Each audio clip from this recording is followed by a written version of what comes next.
Being supported can really help a client, because if you imagine you've got your family members who really want you to quit. There are very few people, unless they've got smoking family members, and that's another story.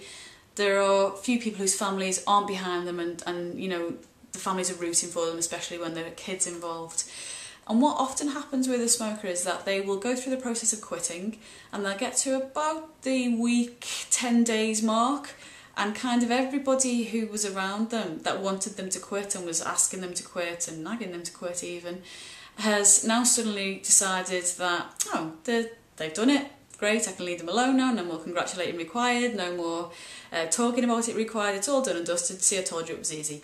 Which is not necessarily very helpful to somebody who is potentially still in the midst of dealing with what was a very long-term addiction and habit.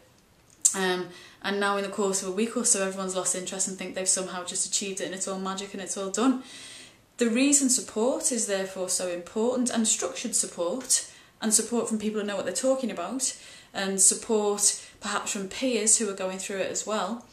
The reason that's so important is because there needs to be acknowledgement at various stages of this process. There needs to be the ability to tap back in to a resource pool as and when times get tough. It's not a line, quitting smoking, whereby you quit and you get good at quitting and you stay good at quitting and it all goes like this in a great big line upwards. It doesn't work that way.